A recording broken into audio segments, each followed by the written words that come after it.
Hello students, তোমরা যারা গৌরবঙ্গ ইউনিভার্সিটির আন্ডারে সেকেন্ড সেমিস্টারে ছাত্রছাত্রী আছো এবং তোমাদের ভ্যালুডেশন কোর্স সাবজেক্টটা আছে, অর্থাৎ তোমাদের ইন্ডিয়া অ্যান্ড ইটস কালচার যে পেপারটি তোমাদের সেমিস্টার 2-এ পরীক্ষা হবে, তোমাদের এই ভিএসসি যে পরীক্ষা হবে ফুল মার্ক হচ্ছে তোমাদের 25। আর এই 25টি এমসিকিউ তোমাদের যে 5টি ইউনিট আছে এই 5টি ইউনিট থেকে কিন্তু করা হবে। তোমাদের একটা কথা বলে রাখি, সেটা হলো এমসিকিউ যেহেতু সাজেশান হয় না, কিন্তু কিছু কিছু কনসেপ্ট থাকে, অর্থাৎ কিছু কিছু ধারণা বোঝা যায়।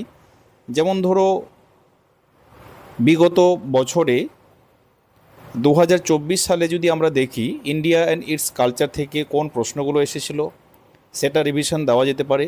দ্বিতীয়ত যেটা করা যেতে পারে সেটা হলো সিলেবাসের মধ্যে যে কন্টেন্টগুলো আছে সেখানে আসলে প্রত্যেকটি লাইন, অর্থাৎ সেগুলো যদি বই আকারে সেগুলোকে রিডিং পড়া হয় তাহলে আশা করি তোমরা যে কোনো এমসিকিউ কিন্তু তোমরা সলভ করতে পারবে।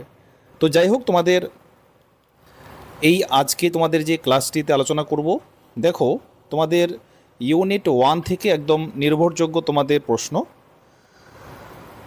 এখানে টোটাল 31টি এমসিকিউ আছে। প্রথম যে প্রশ্ন, সংস্কৃতি শব্দটি কোন শব্দ থেকে এসেছে? মোস্ট ইম্পর্ট্যান্ট একটা কিন্তু লাইন। এটা হবে অপশান ক, ল্যাটিন শব্দ। নেক্সট প্রশ্ন, সংস্কৃতি শব্দটি ল্যাটিন ভাষার কোন শব্দ থেকে এসেছে? এটা হবে কলিওর। ঠিক আছে, অপশান ক, অপশান খ হবে। ঠিক আছে, তারপরে কলিওর শব্দটির অর্থ, কলিওর শব্দটির অর্থ এখানে হয়ে যাবে, এখানে তোমরা অপশানগুলো দেখো, এই যে কর্ষণ করা, আরেকটা হচ্ছে উৎপাদন করা। তার মানে এটা কী দাঁড়াচ্ছে? এই কলিওর শব্দটির অর্থ উৎপাদন করা বা হচ্ছে কর্ষণ করা। তোমাদের মাল্টিপল চয়েসে যদি তোমাদের এ দুটোর মধ্যে যে কোনো একটা থাকে তাহলে তোমরা সেটাই কিন্তু অ্যান্সারের মধ্যে রাখবে। সংকীর্ণ অর্থে সংস্কৃতি বলতে আমরা যা বুঝি, আমরা কি বুঝি? যে মার্জিত রুচি বা অভ্যাসজনিত উৎকর্ষ। অপশান ক, মানে মার্জিত রুচি মানে কি? আমাদের অভ্যাসের মধ্যে যে সমস্ত আমাদের যে রুচিগুলো আছে, যে সমস্ত আমাদের অভ্যাসগুলো থাকে সেটাকে উৎকর্ষ করা হয়। তারপরে যেটা প্রশ্ন, ব্যাপক অর্থে সংস্কৃতি বলতে কি বোঝা হয়? ব্যাপক অর্থে সংস্কৃতি বলা হয়, এখানে 4টে অপশানের মধ্যে সেটা হবে জীবনযাত্রার প্রণালী বা জীবনধারাকেই। অর্থাৎ ব্যাপক মানে হচ্ছে কি, সেটা তোমার জীবনের সঙ্গে কিন্তু জড়িত আছে। জীবনধারা মানে সারা জীবন ধরে তোমার সঙ্গে কিন্তু সেটা যাত্রা করছে। তাহলে অপশান খ হবে জীবনযাত্রার প্রণালী বা জীবনধারাকেই। আরেকটা বিষয় তোমাদের সঙ্গে শেয়ার করা আছে, সেটা হলো তোমরা যারা ভিএসসি ভ্যালিডেশন কোর্সের সাবজেক্টের তোমরা স্টাডি মেটেরিয়াল পারচেস করতে চাইছো, তাহলে তোমরা এইরকম উন্নত মানের নোটস, অর্থাৎ তোমরা এইরকম পিডিএফ নোটস তোমরা কিন্তু সংগ্রহ করতে পারো। এই নম্বরটিতে যোগাযোগ করে তোমরা যোগাযোগ করতে পারো। দেখো নেক্সট প্রশ্ন, সংস্কৃতি হলো মানুষের তৈরি বস্তু একটি উপায় যার মাধ্যমে সে তার উদ্দেশ্য সাধন করে। এটি বলেছেন মেলিনস্কি। অপশান গ হবে সঠিক অ্যান্সার। নেক্সট প্রশ্ন, culture is what we are, এটি বলেছেন, এটা বিগত বছরও কিন্তু এসেছিল, এটা ধরো PYQ কোশ্চেন আমি এখানে দিয়েছি, তাহলে এটা হবে ম্যাকাইভার। নেক্সট, সংস্কৃতি কত প্রকার? 3 প্রকার। জেনে রাখবে সংস্কৃতি হচ্ছে 3 প্রকার। তারপরে প্রশ্ন, কে বলেছেন একটি সমাজের সংস্কৃতি মানে একটি সমাজের সামগ্রিক জীবনধারা? ওটওয়ে, এটা ছিলেন বৈজ্ঞানিক ওটওয়ে, এটা কিন্তু বলেছেন। তারপরে প্রশ্ন শূন্যস্থান আকারে, সামাজিক উত্তরাধিকারের মাধ্যমে ড্যাশ সামাজিক উত্তরাধিকারের মাধ্যমে একজন প্রজন্ম থেকে অন্য প্রজন্ম বা এক যুগ থেকে অন্য যুগে প্রভাবিত হয়। কি প্রভাবিত হয়?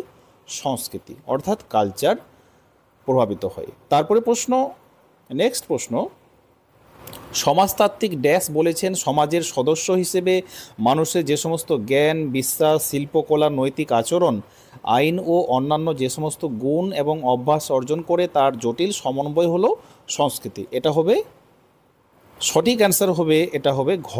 দেখো এখানে ইবি টেলর হচ্ছে এখানে অপশান ঘ সঠিক অ্যান্সার। তারপর প্রশ্ন, সংস্কৃতির প্রকারভেদগুলি হলো, এটা কিন্তু তোমাদের অবশ্যই জানা দরকার, আন্তর্জাতিক, জাতীয় সংস্কৃতি, উপসংস্কৃতি, অর্থাৎ অপশান ঘ উপরোক্ত সবগুলো।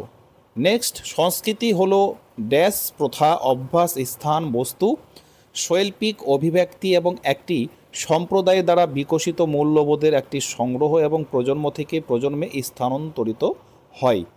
তাহলে এখানে অপশান ক হবে ঐতিহ্য, সঠিক অ্যান্সার। তোমরা এখানে ঐতিহ্য দিবে। তারপর প্রশ্ন, সংস্কৃতি ঐতিহ্য কয় প্রকার? এটা হবে 2 প্রকার।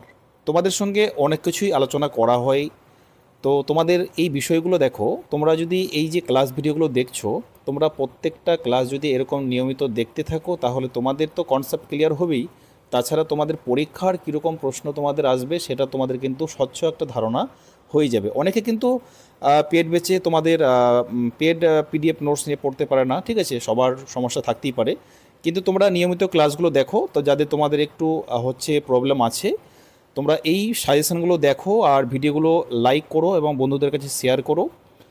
আশা করি তোমাদের যে পরীক্ষার সাজেশন ভিত্তিক যে পরিকাঠামো, তোমাদের পরবর্তী সাজেশনগুলো নিয়ে আসার জন্য কিন্তু আমি তোমাদের অবশ্যই চেষ্টা করব। আর তোমরা এই ফুল ভিডিওটা দেখো, এটা খুবই ইম্পর্ট্যান্ট একটা অংশ। সংস্কৃতি ঐতিহ্যের প্রকারভেদ হলো অপশান ক স্পর্শনীয় সংস্কৃতি ও অস্পর্শনীয় সংস্কৃতি। তারপরে স্পর্শনীয় সংস্কৃতির উদাহরণ কি আছে? প্রত্ন বস্তু। অস্পর্শনীয় সংস্কৃতির উদাহরণ কি? এখানকার মধ্যে যে কোনো একটা তোমাদের কিন্তু এক্সামে দিতে পারে। ভাষা, ভারতের ইউনেস্কো ওয়ার্ল্ড মনোনীত রয়েছে হেরিটেজ সাইট হিসেবে টি, তাহলে এটা 40টি। কতটি আছে? হেরিটেজ সাইট হচ্ছে 40টি। কেন আমাদের সাংস্কৃতিক ঐতিহ্য সংরক্ষণ করতে হয়? কেন করতে হয় জানো? এটা আমাদের সাংস্কৃতিক পর্যটন প্রচারে সহায়তা করে। তাহলে তোমরা দেখো প্রত্যেকটা অপশানই এখানে সঠিক, উপরোক্ত সবগুলি। ড্যাশ সংস্কৃতি হলো নির্দিষ্ট সময়কাল ও অঞ্চলের নিদর্শন, অট্টালিকা ও স্মৃতিস্তম্ভের পুনরাবৃত্ত সমাবেশ। তাহলে এটা অপশান ক হবে প্রত্নতাত্ত্বিক। এগুলো সবই ইতিহাস, তোমরা যারা পড়ছো তোমরা দেখবে ঐতিহাসিক যে পর্যায়টা আছে সেগুলো কিন্তু এখানে কালচার আর সংস্কৃতির মধ্যে পুরো কিন্তু এখানে আছে। সংস্কৃতি শব্দটির অর্থের একটি প্রাচীনতম বিবৃতি হলো নৃতাত্ত্বিক। কে প্রথম নৃবিজ্ঞানী যিনি সংস্কৃতিকে নৃতাত্ত্বিকভাবে সংজ্ঞায়িত করেছিলেন? Edward Burnett Tylor. তারপরে প্রশ্ন কি আছে? এডওয়ার্ড বার্নেট টাইলর কোন সংস্কৃতিকে সংজ্ঞায়িত করেছেন? প্রিমিটিভ কালচার 1871 বইয়ে তিনি, যদি এখানে দেখো প্রিমিটিভ কালচার যদি আসে তাহলে 1871 তিনি একটি বই লিখেছিলেন, এটা প্রিমিটিভ কালচার। তাহলে এটা সংজ্ঞায়িত কে করেছেন? প্রিমিটিভ কালচার, ঠিক আছে, ওর নামটাই হচ্ছে প্রিমিটিভ কালচার। তারপর প্রশ্ন, সংস্কৃতি বা সভ্যতা একটি বিশাল নৃতাত্ত্বিক অর্থে নেওয়া হয় সেই জটিল সমগ্র যার মধ্যে রয়েছে জ্ঞান, বিশ্বাস, শিল্প, নৈতিকতা, আইন, প্রথা এবং অন্যান্য ক্ষমতা এবং সমাজের সদস্য হিসেবে মানুষের অর্জিত অভ্যাস। এটি বলেছেন Edward Burnett Taylor. Most important একটা কিন্তু প্রশ্ন। তারপরে বিডনি সংস্কৃতিকে কয়টি বিভাগে শ্রেণীবদ্ধ করেছেন? এটা হবে অপশান ঘ 2টি, ঠিক আছে। তারপরে প্রশ্ন তো চলে যাব আমরা, সংস্কৃতিতে নৃতাত্ত্বিক বৈশিষ্ট্য হলো অপশান ঘ, মানে এখানকার সবগুলো আমি বলছি না, ভিডিওটা অনেক লম্বা হয়ে যাচ্ছে আর তোমাদের সঙ্গে শেয়ার করলেও মানে হচ্ছে না না শেয়ার করলে। তারপরে নিম্নলিখিতগুলির মধ্যে কোনটি সংস্কৃতির মধ্যে অন্তর্ভুক্ত রয়েছে? এটা হবে সবগুলো, প্রত্যেকটাই কিন্তু এখানে হবে, তোমাদের যেটা অপশানে পাবে তোমরা সেটাই কিন্তু দিবে, ঠিক আছে। তারপরে প্রশ্নতে চলে যাব আমরা নেক্সটে। দেখো এখানে আরও কয়েকটি প্রশ্ন আছে। নিচের কোনটি সংস্কৃতির উপাদান নয়? আইন। তারপরে এই প্রশ্নটা দেখো, আমি এখানে বলছি না, তোমরা দেখে নাও জাস্ট। সংস্কৃতি হচ্ছে সভ্যতার কি? বাহন। তো তোমাদের এই ছিল আজকের ইম্পর্টেন্ট ক্লাস। ভিডিওটি ভালো লাগলে অবশ্যই তোমাদের বন্ধু বান্ধবের কাছে শেয়ার করো আর চ্যানেলটাতে সাবস্ক্রাইব করে রাখে পাশে থাকো।